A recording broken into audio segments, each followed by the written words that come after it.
kayo, no, mga kapatid, o mga ngayon lang po namin nakasama, no, sa pagtitipon o sa gawain po ng ating Panginoon.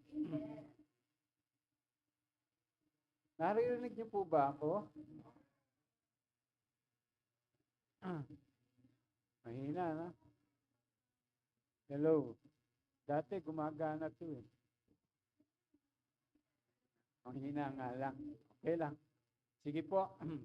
Tayo po ngayon ay dadako naman sa atin pong pag-aaral at pakikinig po, no, ng mga salita ng Diyos na siyempre sa ating pong pagsamba hindi po nawawala at hindi po dapat mawala yung pong ating pag-aaral ng salita ng ating Panginoon.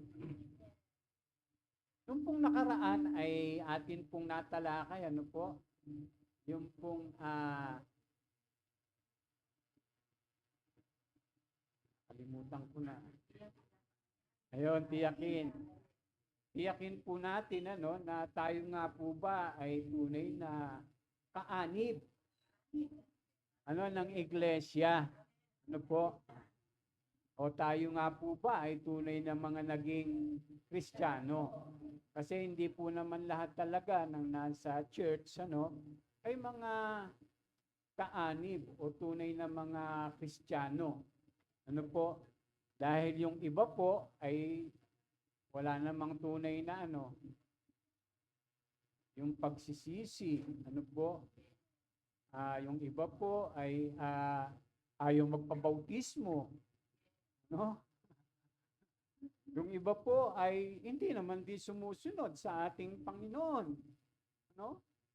Paano po natin mapapatunayan na tayo nga po talaga ay kaanib ng iglesia, samantalang yung pong mga mananampalataya noon ay makikita natin yung mga ebidensya na sila'y naging bahagi, naging kaanib ng iglesia ng ating Panginoong Hesus.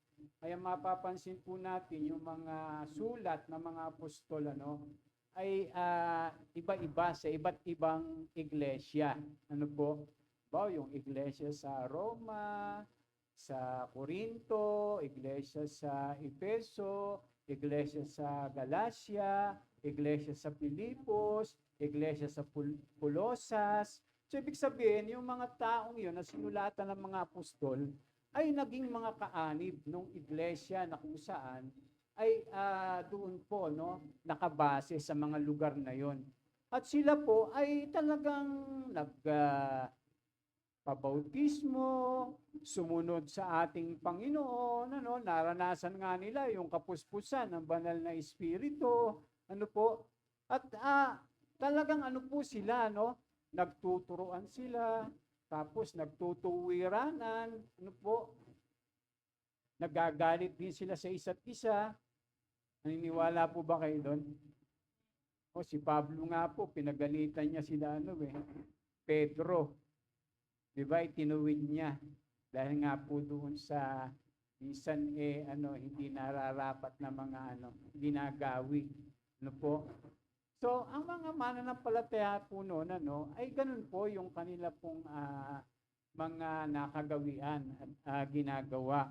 Kaya ang mga mananampalataya po noon ay sila umunlad at lumago po sila sa ating pananampalataya o sa kanilang pananampalataya.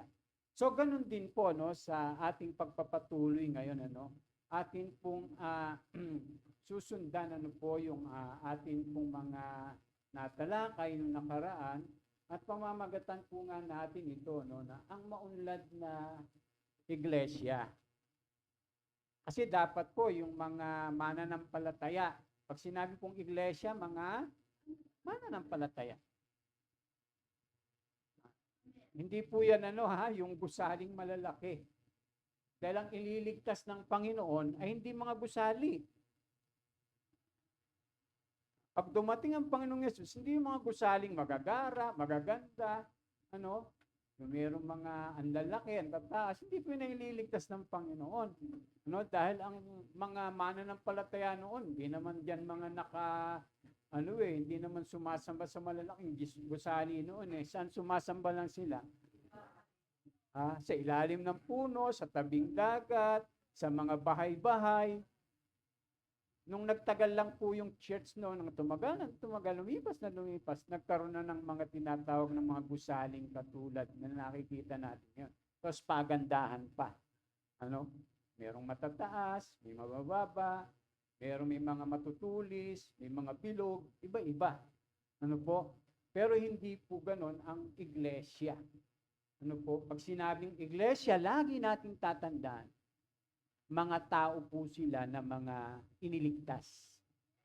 Mga tinawag, mga pinili, mga hinirang ng ating Panginoon, galing sa kadiliman, papunta sa kagilagilalas na kaliwanagan. So kaya yung church po noon ay umunlad. Ito po yung ating tatalakayin ngayon. Sila po ay lumago. Kalooban ba ng Panginoon na lumago ka? Lumago tayo? Yes.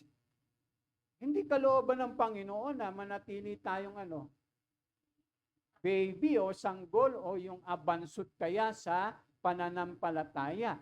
Hindi rin kalooban ng Panginoon na yung church ay hindi dumadami. Ibig sabihin, hindi man lang nagbubunga. Ay pagka ganon, wala tayong ginagawa. Hindi natin nasusunod yung Great Commission. Hindi tayo nakakapag-witness. Hindi tayo nakakapagpatotoo. Ang sabi ng Panginoon, humayo kayo, mga saksi ko kayo. Diba? Kaya yung unang iglesia noon, yung unang mga mananampalataya, nag-grow po sila. At alam niyo po, simple lang. Dito, Sister Eileen. Ayan. Simple lamang po yung mga pamamaraan na ginamit o ginawa po nila kung bakit sila lumago. Sabi nga po rito,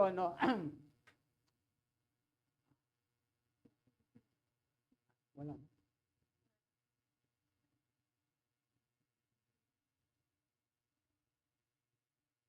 Yan. Yung nakita. Sabi po dyan, hindi naman po lubhang mahirap yung pagpapalago sa pananampalataya ng mga tunay na naging Kristiyano at alagad. Mayroong mga tiyak na ginawa ang mga apostol at mga unang Kristiyano na nagdala sa iglesia ng pag-unlad at pagiging epektibong mga saksi at patotoo para sa Panginoong Jesus. Wala mang mga modernong mga kagamitang karaniwan sa ating panahon. Ang unang iglesia ay nagamit ng Panginoong Yesus tungo sa kanyang mga layunin. Alam niyo po, di ba ngayon napakaraming mga modernong kagamitan sa sa mga simbahan. Minsan yung yung gustong-gusto nung iba, pastor, sana meron tayong ganito, sana meron tayong ganyan. Dapat meron tayong magagandang ilaw, di ba? Yung mga ganon, magagandang instrumento. Ay mga kapatid, wala pong ganon, yung unang mga Kristiyano. Tapos akala nila sa pamamagitan nun, lalo na sa panahon natin ngayon, lalago na yung Kristiyano pag meron nun. Hindi po mga kapatid, dahil noon po, wala pong ganon. Wala ngang mic Pero yung mga nangangaral, katulad si Pedro, pero inyo, ilan libo po yung, di ba? Ang Panginoong Yesus, pag nangangaral, pero magtataka tayo, paano nila? Di ba? So, kaya wala po yun dun Wala po dun sa mga modernong kagamitan. Nasa atin po iyan. Kapag hindi tayo talaga susunod sa Panginoon, hindi tayo lalago. Pag hindi tayo magpapasakop sa Panginoon, hindi tayo lalago. Kung hindi natin gagawin kung ano yung mga pinag-uutos ng Panginoon, para po maraming makakilala sa Panginoon, ay hindi po tayo makakapag-akay ng mga tao. Tandaan po natin, kaya po tayo narito dahil mayroong nag-share sa atin. May nag-share sa atin. Hindi pwedeng wala. Meron nag-encourage sa atin. Kaya po ako naging pastor, dahil meron nag-ano sa akin. May nag-share sa akin sa school. Brad, gusto mo bang makinig, gano'n? Meron akong i-share sa iyo, no? Yung mga gano'n, kasimple lang. Kaya ako nakapakinig ng ebanghelyo. Kaya ako napunta sa isang church. Kaya ako naturuan. No? Kaya ako na-disciple. Siyempre, ang ginawa ko, kung ano yung tinuturo doon, di yun ang aking ginagawa. Kaya sabi nga po dyan, wala namang modernong mga kagamitan, karaniwan sa ating panahon. Ang unang iglesia ay nagamit ng Panginoong Hesus tungo sa kanyang mga layunin. Kaya sabi po rito, paano po bang mapapaunlad ang isang iglesia? Paano po tayo lalago pa? Paano pa tayo, sabi nga, mamumunga bilang mga mananampalataya? Ano po? Ito, simple lamang po itong ating mga tatalakayin. Ano po? At ito'y napaka-ordinaryo na sa atin. Pero kapag ito, hindi natin siniseryoso sa ating buhay, ay hindi po mangyayari yung paglago, mga kapatid. Sabi nga po dyan, unang-una, ano po yung pangunahing sangkap sa paglago? O paano po lalago yung pong mga mananampalataya o yung iglesia? Unang-una po, sabi diyan, gawin yung pangunahing mga sangkap sa paglago. Babasahin po natin yung Acts 2:40 hanggang 47. Sige, basahin natin. 1, 2, 3. Marami pang inilahad si Pedro upang patunayan ang kanyang sinasabi. At nanawagan siya sa kanila, iligtas nyo ang inyong mga sarili mula sa parusang sasamitin ng masasamang lahing ito. O sabay-sabay, 1, 2, 3. Kaya't ang tumanggap sa sinabi niya ay nagpabautismo at nadagdagan ng mga alagad ng may 3,000 katao ng araw na iyon. Nanatili sila sa tinuturo ng mga apostol sa pagsasama-sama bilang magkakapatid, sa pagpira-piraso ng tinapay at sa pananalangin. Dahil sa maraming himala at kababalaghang nagagawa sa pamamagitan ng mga apostol, naghari sa lahat ang takot. Nagsama-sama ang lahat ng sumasampalataya at kanilang mga ari-arian ay para sa kanilang lahat. Pinagbibili nila ang kanilang mga ari-arian at ang napagbilihan ay pinamamahagi sa bawat isa ayon sa kanyang mga pangailangan. Araw-araw sila'y nagkakatipon sa templo, masayang nagpipiraso ng tinapay sa kanilang mga tahanan at may malinis na kalooban. Nagpupuri sila sa Diyos at kinalulugdan rin sila ng lahat ng tao. At bawat araw ay dinaragdag sa kanila ng Panginoon ang mga inililigtas. Kita niyo po, sabi doon, bawat araw ay idinaragdag sa kanila ng Diyos ang mga inililigtas. Paano nangyayari yun? Mga kapatid, alam nga namang basta-basta na lang may papasok dito, may pupunta dito. Hindi po mangyayari yun, mga kapatid. Alam nyo yung mga pumupunta lang dito, pag, di ba, may nakita silang pangalan, Jesus First. Pero yung mga pumupunta dito, umaakyat, Christian na. Naghahanap na lang sila ng church. Pero itong ating binasa, hindi ganon, mga kapatid. Kaya may dinaragdag, maraming naliligtas noon, kasi may ginagawa po sila. Mga kapatid, hindi yung pwedeng basta na lang mangyari. Kaya halimbawa, di ba, yung estudyante ka, empleyado ka, tapos yung buhay mo talagang blessing na nakikita po ng mga tao, nai-encourage sila, pag nagsasalita ka, di ba? Makakaano yan nakakapagbigay ng karisma yun dun sa mga Pero ang dami ngayong Christian galit na galit yung mga hindi Christian. Lalo sa panahon natin ngayon. Sa balita. Ano? Mabigat, mga pastor pa yung sabi. Di ba yung mga ganon? Tapos, anuhin, ibaba sila. Pati tuloy kami nadadamay. Diba? Yung mga ganon, paano yun magiging blessing? Paano yun makaka-encourage? Paano mo mai-encourage yung mga nagalit na doon sa mga nagsasabing mga Christian o mananampalataya? Samantalang ito pong ating binabasa, talagang sila, meron silang karisma. Idinadagdag ng Panginoon sa kanila yung mga inililigtas. Dahil nakikita sa kanila yon, mga kapatid, Kaya sabi nga po rito, ano-ano nga po ba yung mga pangunahing sangkap sa paglago? Una, eto natalakay na natin ito Ang mga tumanggap sa mabuting balita ay nagpabautismo.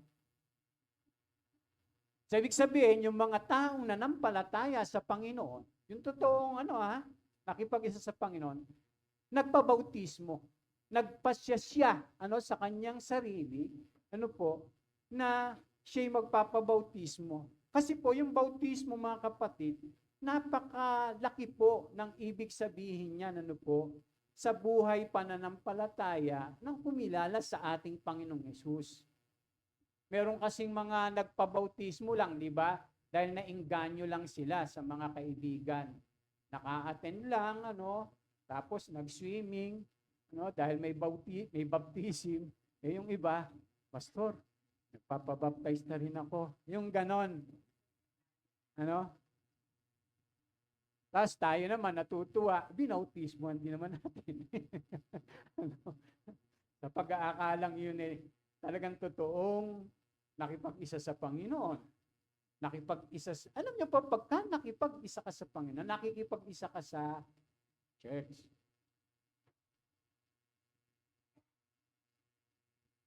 Kaya pagka nagpabautismo ka, tapos bigla kang nawala sa church, parang hindi mo naintindihan talaga,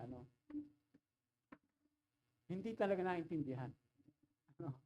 Kaya sabi po dyan, kaya't ang mga tumanggap sa sinabi niya ay nagpabautismo. Yun ding time na yun. Ay di ba, sa ating panahon ngayon, 1 taon, 2 taon, at saka palang papabaptize. Kasi noon, pag tumanggap, nananig at nagbalik loob yung mga tao, totoong sila'y nagsisi. At pinapatunayan nila yon sa pamamagitan ng pagpapabautismo. Ay ngayon, ang tagal-tagal na sa church. Ayaw talagang papatay. Alam niyo po, questionable yung gano'n. Hindi ako naniniwala na iyon ay handa ng sumunod sa Panginoon. Kasi yung mga unang Kristiyano, talaga nung sila'y kumilala sa ating Panginoong Yesus, nagpabautismo agad sila. At naintindihan nila kung ano yung ibig sabihin ng bautismo. Sabi nga dyan, ang bautismo sa tubig sa pangalan ng Panginoong Yesus ay personal na pagpapahayag at pangako ng Kristiyano ng pagpapasakop at pagmamatapat sa Panginoong Yesus. So, ibig sabihin, pagka tayo po ay magpapabaptize o nagpapabautismo tayo, ay tayo po'y nagpapasakop na sa ating Panginoong Hesukristo. Hindi yung parang sige pastor, papabaptize na ako. Kasi baptize na sila ganito, sila ganyan, ako na lang hindi, sa magkakaibigan, parang gano'n, na ka lang, yung naiinganyo ka lang. Pero sa iyong kaisipan, hindi naman pala, mo naiintindihan.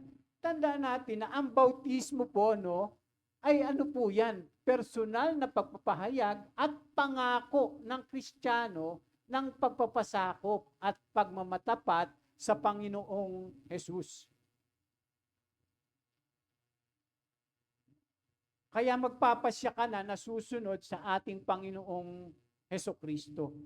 Ang dami ngayon nagsasabing Kristiyano, ang ginagawa lang nila ay yung gusto nilang gawin.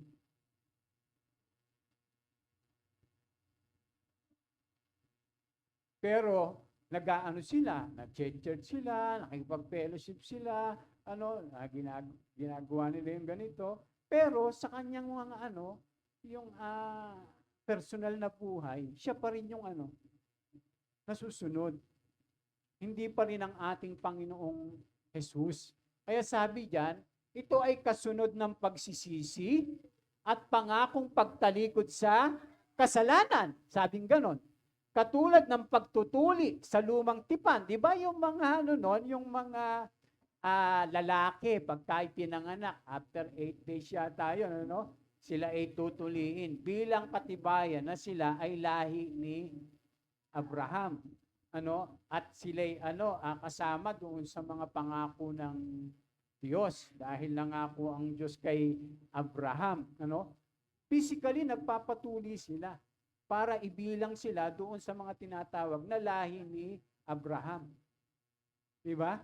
Yun po yung ginagawa nila noon eh. Pero hindi naman ibig sabihin, kaya sinabi ng Panginoong Hesus na naparito na siya, siya nagkatawang tao. Hindi ibig sabihin, pagka ikay tuli, ibig sabihin, yung literal na physical na tuli yung isang tao, ay lahi na nga siya ni Abraham. Yun ay panglabas lamang, na ritual, para ibilang sila. Pero pagdating po ng ating Panginoong Hesus, hindi po na ganon. Dahil ang tinuturing na lahi na ni Abraham ay yung tinuli sa puso. Ibig sabihin, nabago yung puso. Nabago yung buhay.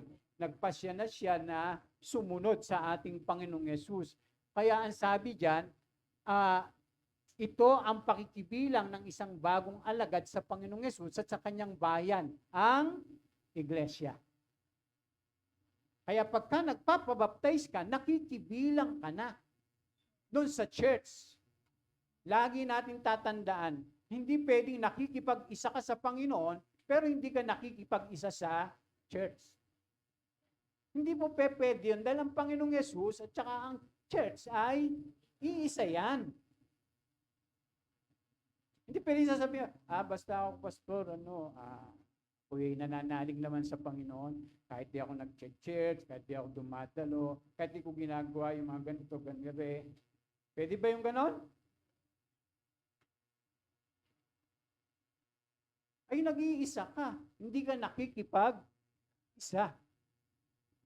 Magkaiba po yun, mga kapatid.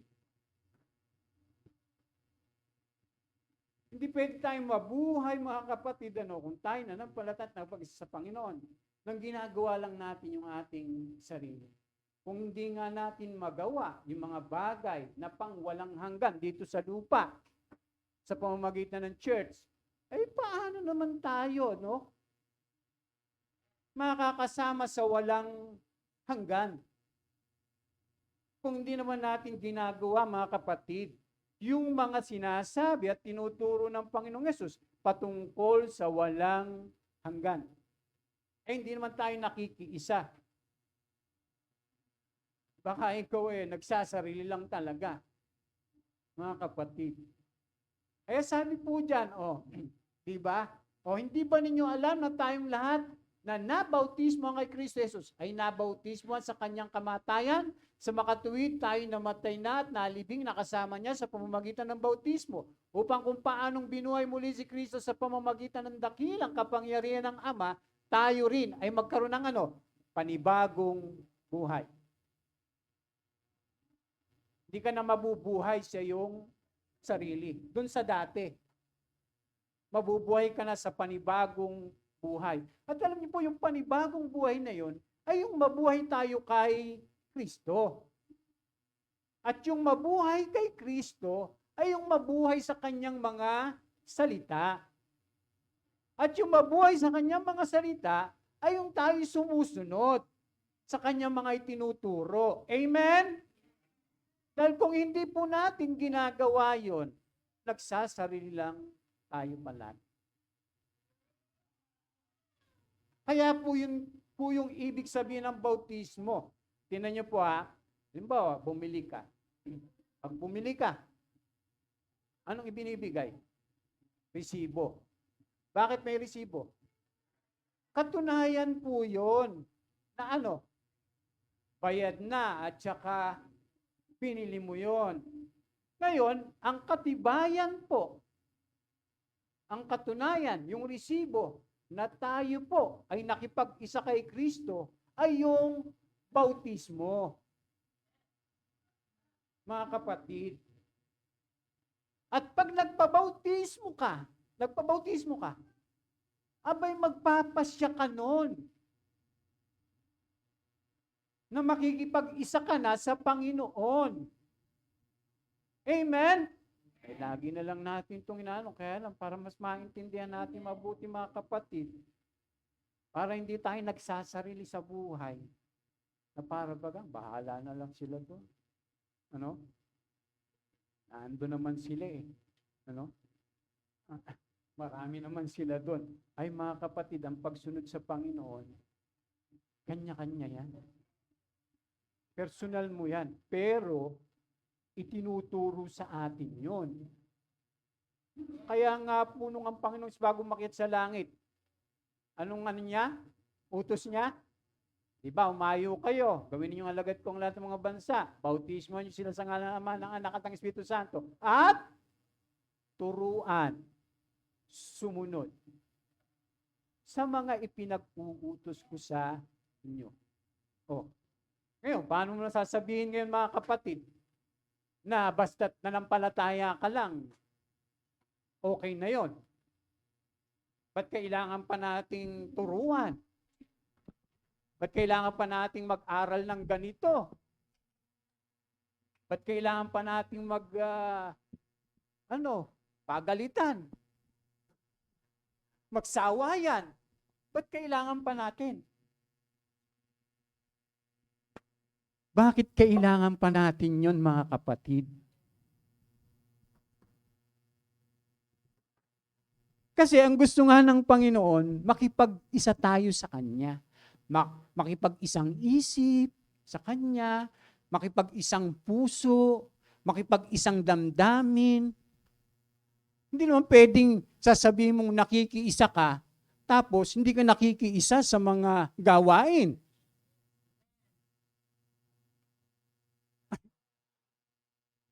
Parang yun, Hindi siya naka-align. Hindi siya lapat. Wala sa hulog yun, mga kapatid. Pagka ganun.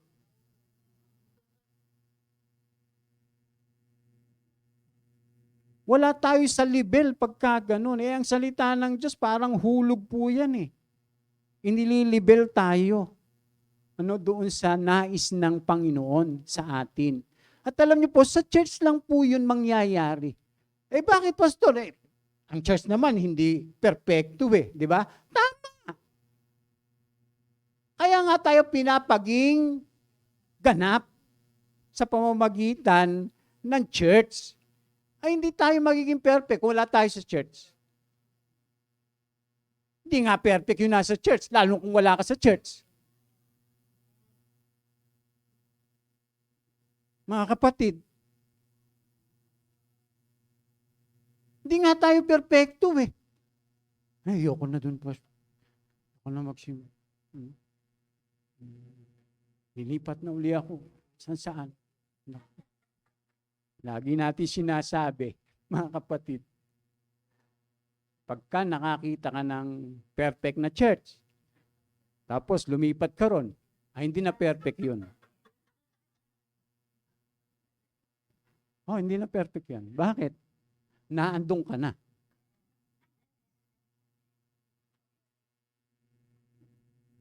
Wala. Alam nyo, kaya po tayo kung paano tayo mapapaging ganap, sa pamamagitan din ng church. Tingnan nyo, pagkalimbawa, merong itinuwid, mga kapatid. Di ba ang hirap?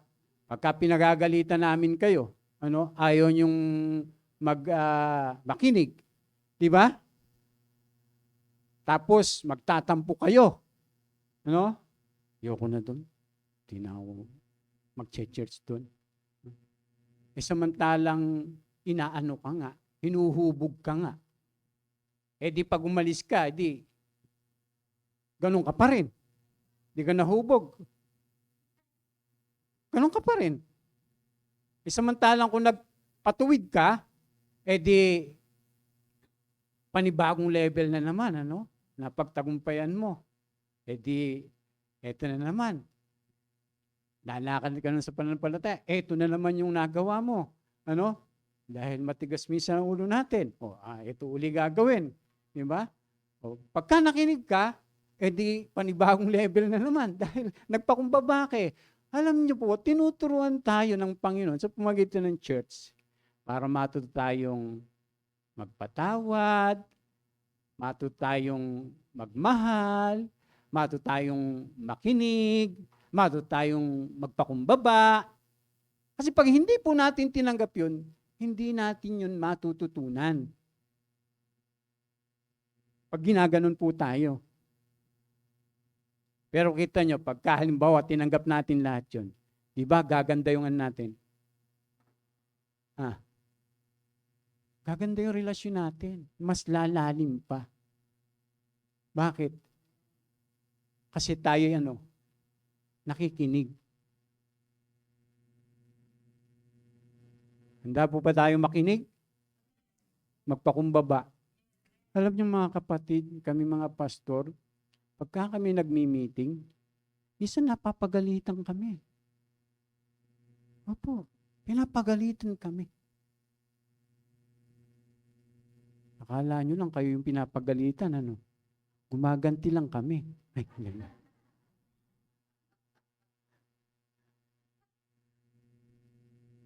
Pero totoo po mga kapatid. Doon nga lang sa mga report, mapapansin nyo, di ba? Doon sa group namin, sa core namin, may chat bigla yung yung overseer. Ito yung mga yung mga kasimple lang po nun. Di ba? Minsan parang hindi ko matanggap eh. Dahil tagal-tagal na natin sa ministry. Pero wala tayong magagawa kundi sumunod. Bakit? Bakit kailangan kami sumunod? Kasi merong may nakatataas. Alam nyo, kahit saan mga kapatid, hindi pwedeng di tayo papasakop. Kahit saan. Doon nga, halimbawa, sa trabaho nyo. Sa trabaho nyo, hindi ba kayo tinutuwid pag mayroong mga mali?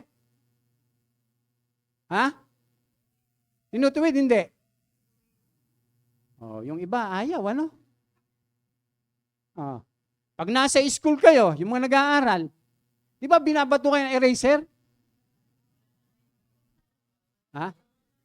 Chok pala. Chok na. Bawal na pala yun, Kasi delikado na yung teacher. Pero anong nangyari? Mas masama. Mas masama yung mga estudyante. Bakit? Wala nang wala nang good moral. Ano yun? Binago na nila. Lahat po, kahit saan tayo magpunta, meron pong nakatataas sa atin na kailangan nating mag-pasakop. Pag ayaw mo pasakop, mamuhay kang mag-isa.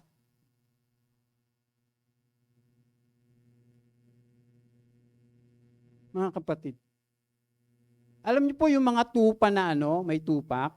May tupak. Minsan nagsasarili yan. Kaya nga nawawala imbis na sumunod doon sa pastol, humihiwalay doon sa karamihan. Sarili siya. Saan mapupunta, di ba?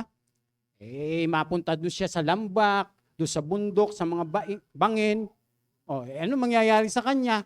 Diba, pwede siya mapahamak. Kaya po yung pastor, merong yung ganon. Dahil yung pangkalawit na, andyan ka na naman, tigas ng ulo mo, mahatakin niyang ganon. Kaya po tapos meron din siyang pamalo. Tungkod niya't pamalo. Di ba? Iba yung pamalo, iba yung tungko na pang ano. Oh. Pinapalo ba ng pastor yung tupa? Minsan. Matigas ang ulo. Kaya wag po tayo mga kapatid, yung pusong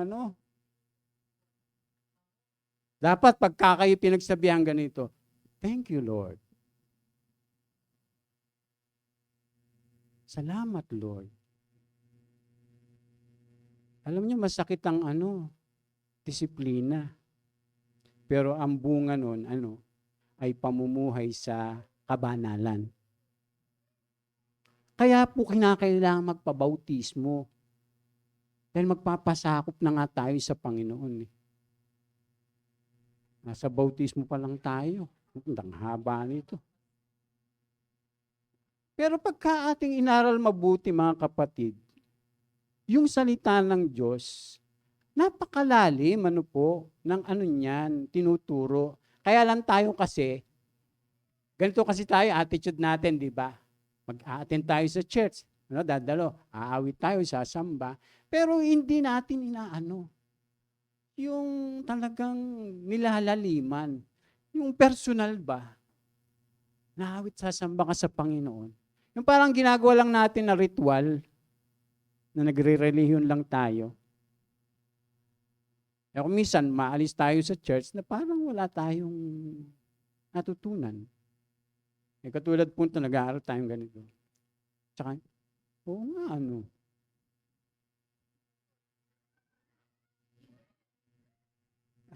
Di ba, mga kapatid? Kaya pag nakikinig ka mabuti, yung gustong matututo ka talaga. Lalago ka. Pero kung halimbawa, papakinggan lang natin ang parang wala lang. Wala, aalis lang tayo dito na wala talaga tayong natutunan. Mga kapatid.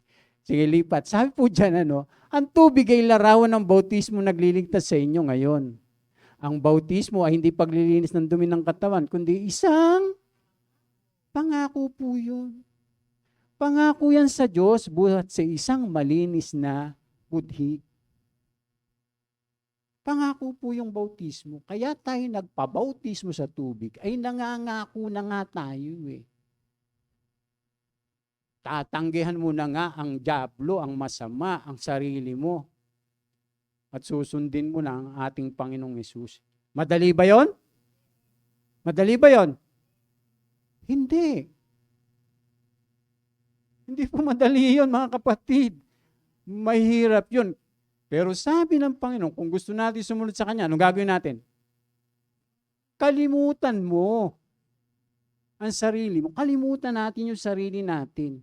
Lagi natin tatandaan na ang kalaban natin sa pagsunod sa Panginoon ay yung ating sarili. At tinan mo, pagka dito, di ba? Dito po sa church. Di ba? Pag ito yung itinuturo, ito yung ating napapakinggan, ito yung dapat natin gawin. Di ba minsan nagre-resist tayo? Nagre-resist tayo. Ang gusto natin, gagawin natin yung gusto natin. Nire-resist natin lagi.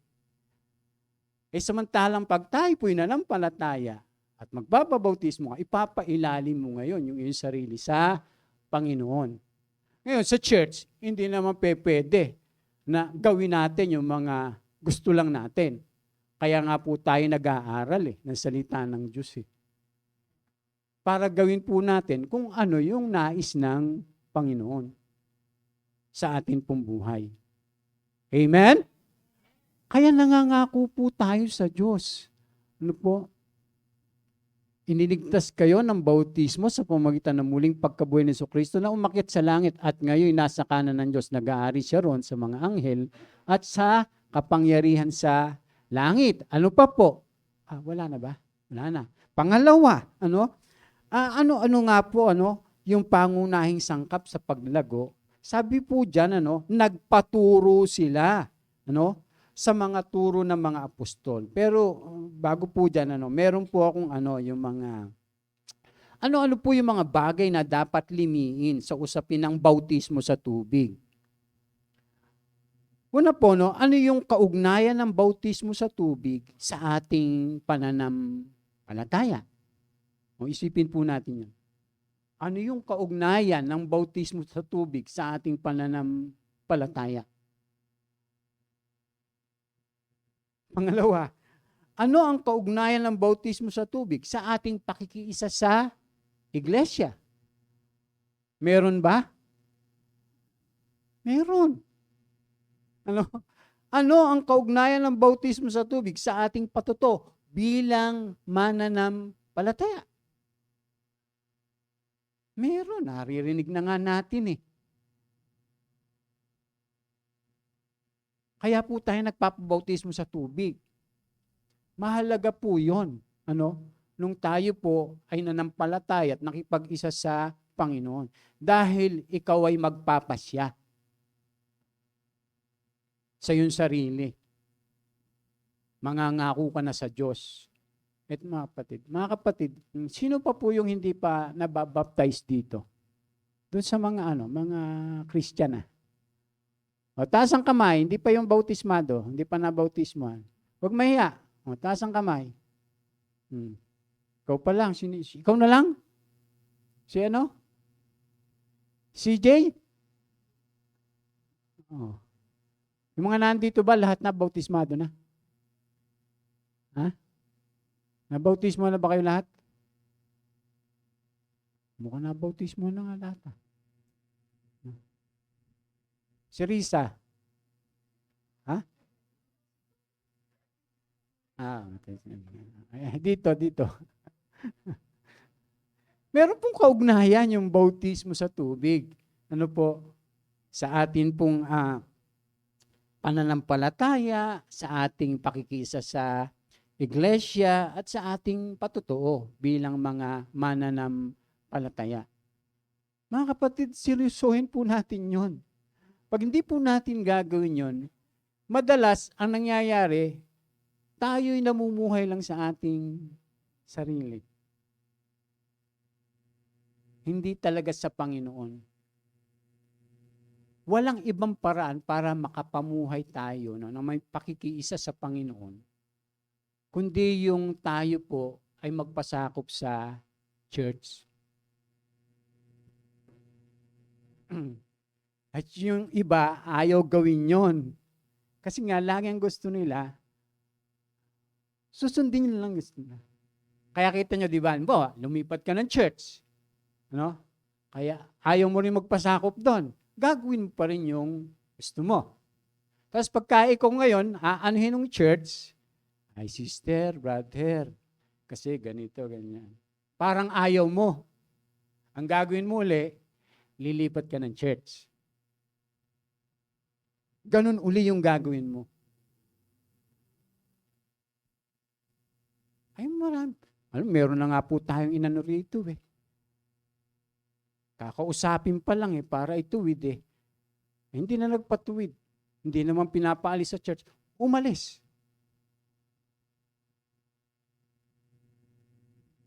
Ngayon, ang tanong, naituwid ba siya? Hindi. Bakit? Hindi nagpatuwid. Ano mangyayari doon paglipat? Ganun pa rin. Ganun pa rin. Kaya ganun pa rin yung buhay.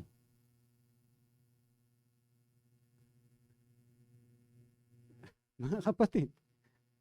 Pero pag yung tao ay totoong nakikipag-isa sa Panginoon, nababago po yun.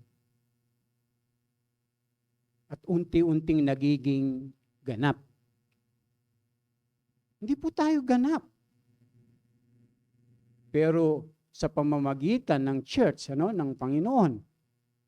Dahil wala namang ibang magtuturo sa atin, magtutuwid sa atin, magdidisiplina sa atin, kundi yung church, si Lord. Mga kapatid, hindi ka maitutuwid nung mo, kapitbahay mo, nung classmate mo, kaibigan mo. Mga kapatid, yayayain ka pa niyan saan? Sa church po lang natin yun na-experience. Tama, hindi? Sabihin nyo, may tama ka, pastor. Ha? Sino? Uy, wala akong tama, ha? Baka kayo. Ay! Tama. Oh, tama o sinasabi ko. Lilinawin lang natin.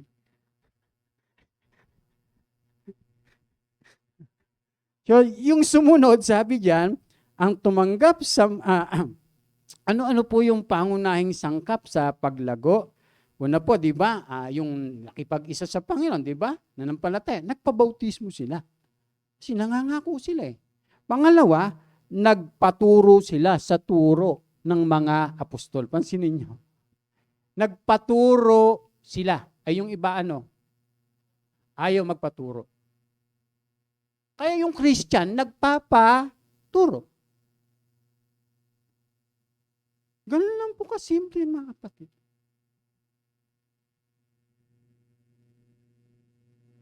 Kaya yung iba, hindi nababago.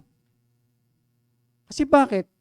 Ayaw nilang magpailalim sa turo ng mga apostol. Tayo nga, sinisikap po natin na yun ang maituro natin. Magpasalamat nga tayo, mga kapatid, sa church, pagka tayo po'y tinuturuan talaga.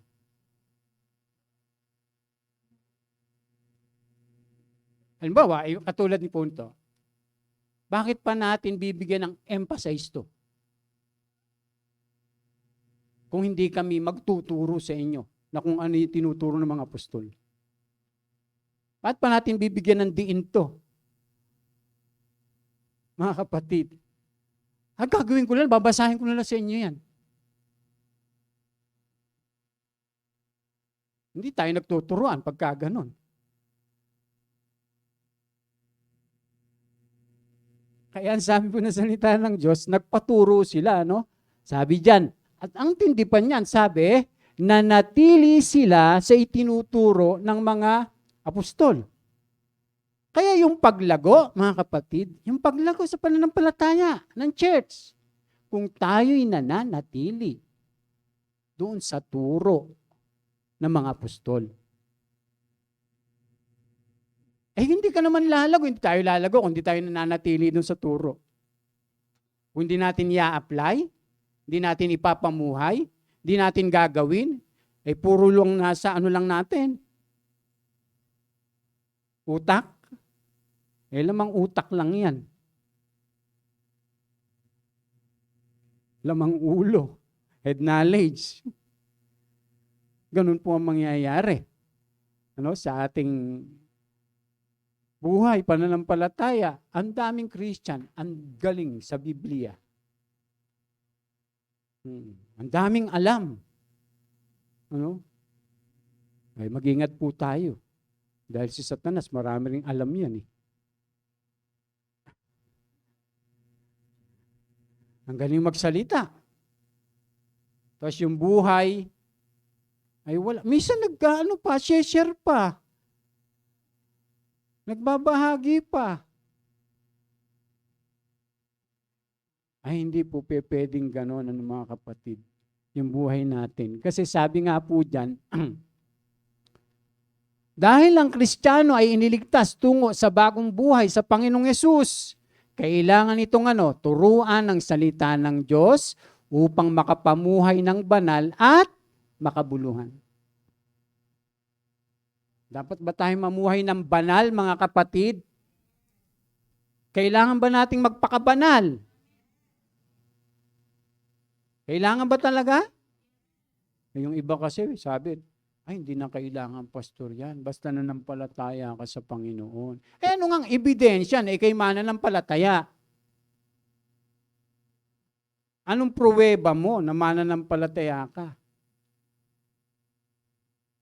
O sabi niyo, pastor, hindi na ba nagkakasala ang Mga kapatid, sino may sabi? Ang Kristiyano ay maaaring magkasala. Pero hindi ka pwedeng manatili o magpatuloy sa kasalanan.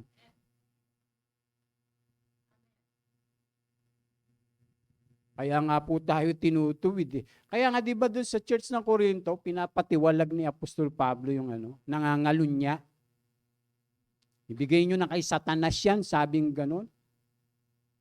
Upang siya, ang katawan niya ang katawan niya mapahamak at ang espiritu niya ay maligtas sa araw ng Panginoon. Pero ano yun? Kailangang magsisi yun. Hindi naman pwedeng maligtas yung nangangalunya. Asabib, utos nga po, gawanan laman yun eh. Kasanlibutan po yun eh.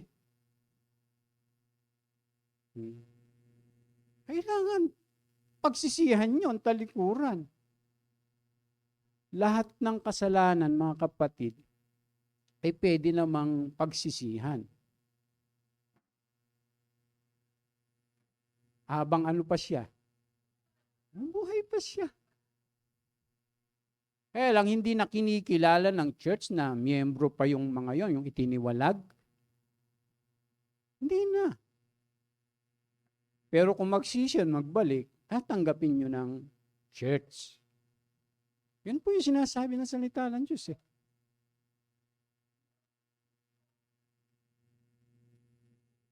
Hindi man ibig sabihin nun, hindi na natin naanoin yun. Kakita nyo, walang ibang magdidisiplina doon sa tao, kundi ang church. Yung disiplina ng church, disiplina ng Diyos. Tanda natin na ang Diyos at ang church, iisa po yun. Para maintindihan natin mabuti. Kaya pag tayo dinidisiplina at di tayo nakikinig, kanino kayo hindi nakikinig? Sa amin? Ha? Sa Panginoong Hesus. Ginagamit lang kami.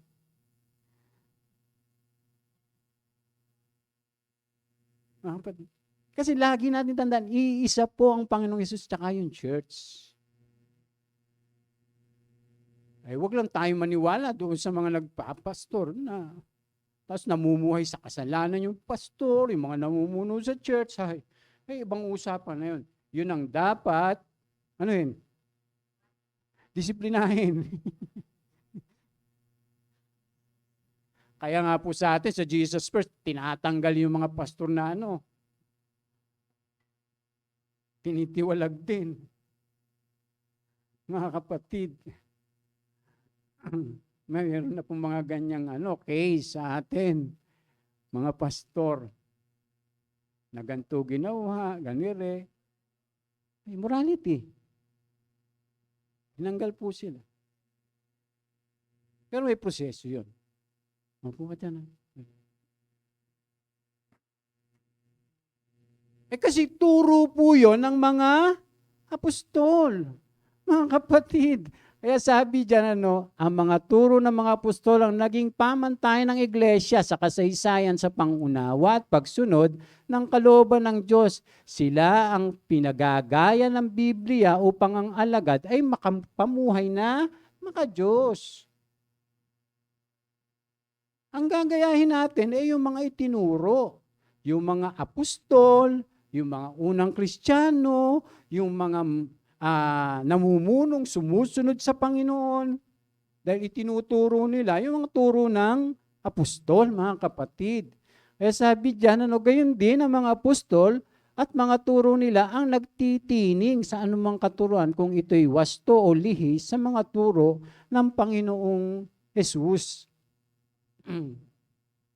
Tingnan niyo po, sabi po dyan, mga minamahal, sabi ni Jude, hindi si Jude Iscariot po yan, ha? Baka sabihin, Pastor, may sulat pala si Judas Iscariote dyan. Hindi. Probably, ito po'y kapatid ng Panginoong Yesus. Mga minamahal, ang nais ko sanang isulat sa inyo, ang tungkol sa kaligtasang tinatamasa nating lahat. Ngunit, nakita ko ang kailangang isulat sa inyo, isang panawagan na inyong panindigan ang pananampalatayang pinagkaloob minsan at magpakailanman sa mga banal. Sabi, kailangan nating panindigan. Ipaglaban ang ating pananampalataya. Amen? Hindi yung dahil merong ganito, ganire, ganyan. Ayoko na pastor. Diba? Hindi ko na kaya. No? Samantalang sabi, yung ating pananampalataya, kailangan ipaglaban natin. Naku po, ang dami po sa paligid natin na nakakadiskurahe. Minsan, nadi-discourage din tayo sa isa't isa. Pero pag nasa loob ka ng church, anong gagawin mo pag may ganun? Ha?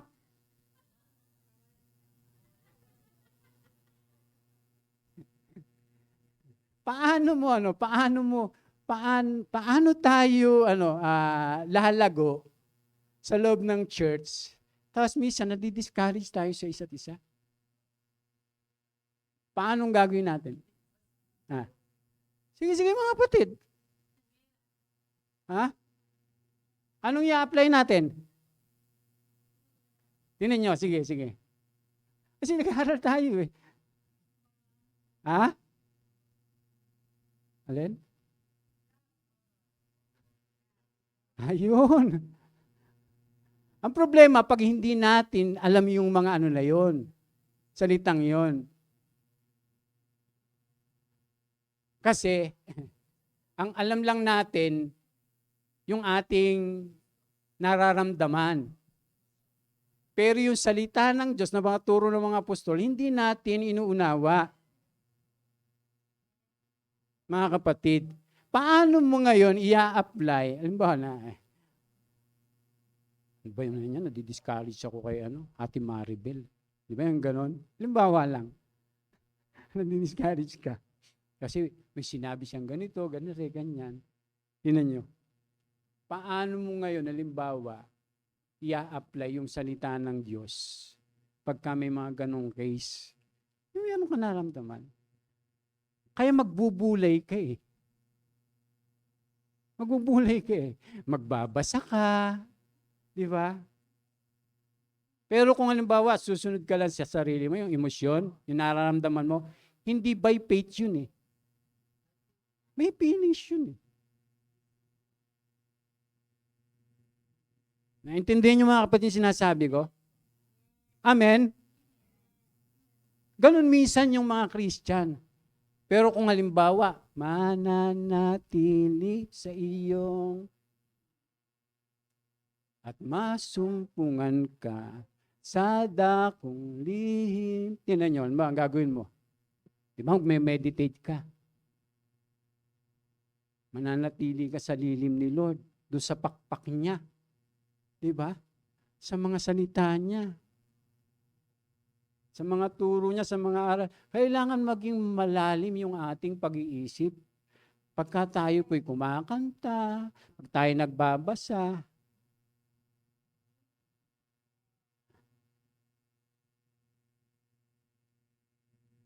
Kaya pagka lumalago ka, pag nag-isip ka, maayos. Malawak mag-isip.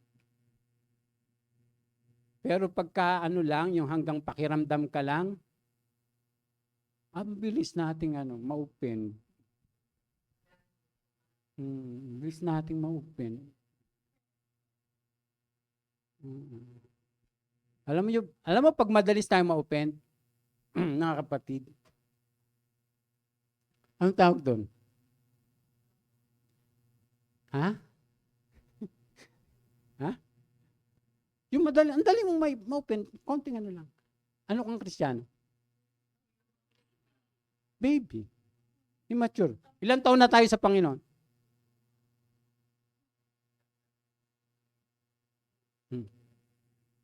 Ikaw, ilang taon ka na sa Panginoon? 12. Oh, diba? 12. 12 years na, diba? Tapos, pagka halimbawa, ano bang pangalan mo?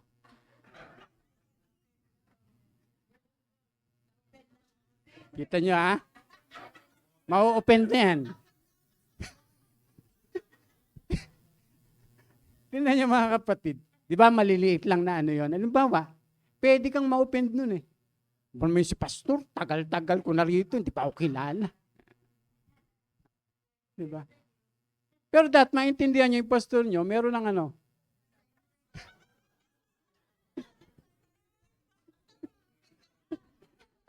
Hindi ako ma-open nun. Malilimot. Diba? May iba-iba tayong mga kapatid. Dapat lalaliman natin yung ating pag-iisip. Immaturity, pagka napakalilit na bagay, ang dali mong galit, ma-open. Pero mo 15 years ka na sa Panginoon.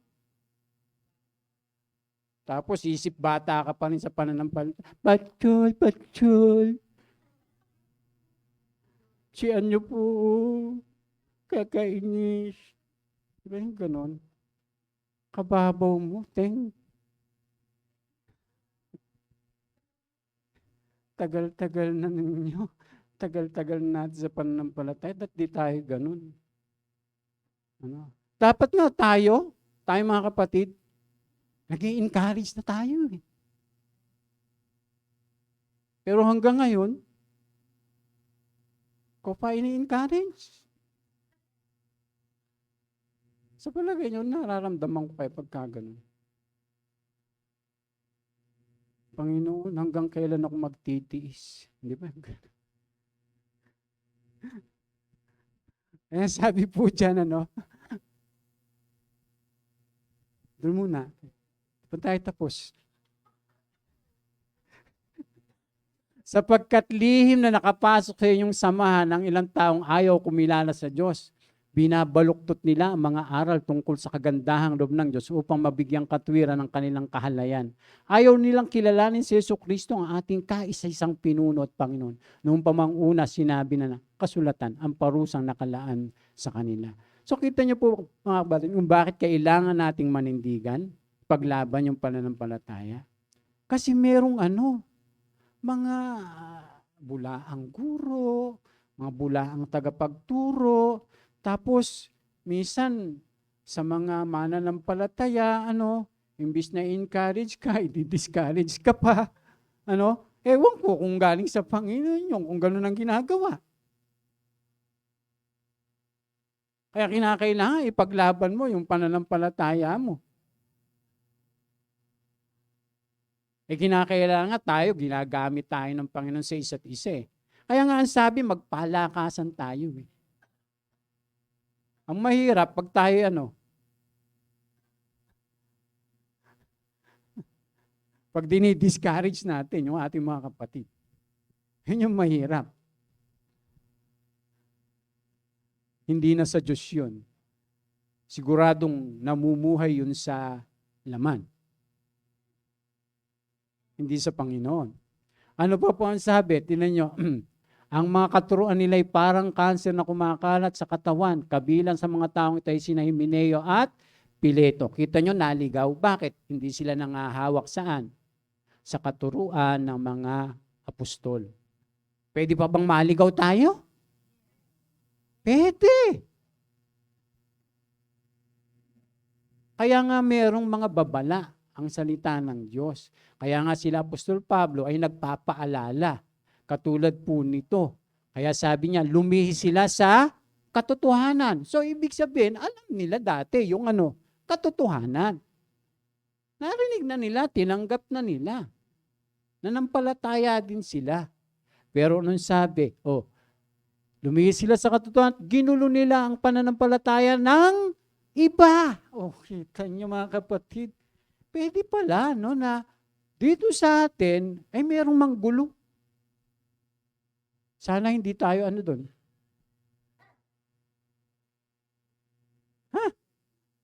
Sana hindi tayo isa doon.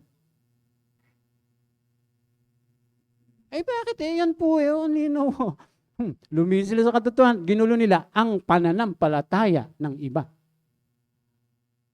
Tapos sabi niya, sa pamamagitan ng pagturo ng muling pagkabuhay ay naganap na. Iba na tinuturo. Mga kapatid. Ay mag-iingat po tayo. Kaya napakahalaga na nakikinig tayong mabuti. Tinatandaan natin yung ating mga pinag-aaralan. Ano? Pinangahawakan po natin. Kasi sabi diyan, ngunit matibay ang pundasyong tinatag ng Diyos at doon nakatatak. Nakikilala ng Panginoon kung sino-sino ang tunay na Kanya. At ang bawat nagsasabing siya sa Panginoon ay dapat lumayo sa kasamaan. Dapat tayong lahat na kumikilala sa Panginoon, anong sabi?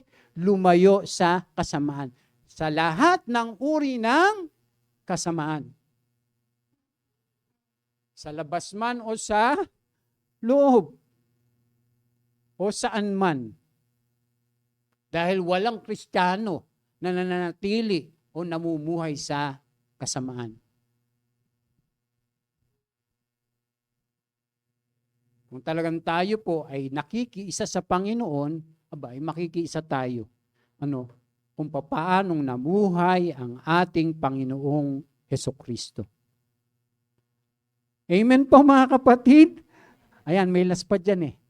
Ayan, kaya sabi, ngunit ikaw, magpatuloy ka sa mga aral na natutuhan mo at matibay mong pinaniniwalaan sapagkat kilala mo ang mga nagturo nito sa inyo. Sino kausap ni Pablo? Si Timoteo, di ba? Dahil Kristiyano yung nanay ni Timoteo, yung lola niya, yun ang nagturo. Tapos, dinisciple pa siya ni Pablo. Kaya sabi niya dyan, mula pa sa pagkabata ay alam mong banal na kasulatan ay nagtuturo ng daan ng kaligtasan sa pamamagitan ng pananampalataya kay Kristo Jesus. So ibig sabihin, si Timoteo maliit pa. Tinuturuan na ng kanyang lolo at ng kanyang lola at sa kanyang nanay. Tapos nakilala pa siya ni Pablo. Dinisciple siya. Kaya naging pastor si Timoteo. Ito nga po yung sulat niya. Anong sabi? Ano po yung layunin ng salita ng Diyos? Ang lahat ng kasulatan ay kinasihan ng Diyos at nagagamit sa pagtuturo ng katotohanan, sa pagtatama sa maling katuruan, sa pagtituwid sa likong gawain, at pagsasanay para sa matuwid na pamumuhay, upang ang lingkod ng Diyos ay maging karapat-dapat at handa sa lahat ng mabubuting gawain. O inihahanda tayo, di ba? Ng salita ng Diyos. Kaya nga po tayo tinuturuan, dinidisciple. Ang mahirap pag tayo nagdi-discipleship, hindi natin pinapahalagahan yung ating pinag-aaralan. Alam niyo, parang sa lang yan, yung nag-aral ka sa eskwelahan, yung nag-aral ka, tapos hindi mo sineryoso. Alam niyo po bang napakahalaga po? Tingnan niyo. Saan ka natuto? Anak, Charmaine, saan ka nag-aral? Fatima. Diyan po, doon siya natuto, doon siya nag-aral, doon siya nagkaroon ng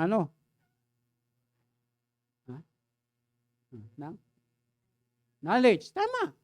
Di ba? Kasi pinag-aralan niya. Doon siya nag-grow. Pagdating po sa church, paano tayo mag-grow sa pananampalataya? Sa pamamagitan ng pagtuturuan natin, pag-aaral natin, pag-discipleship natin. Ang mahirap pag hindi natin pinapahalagahan. Mababaliwala pong lahat yun.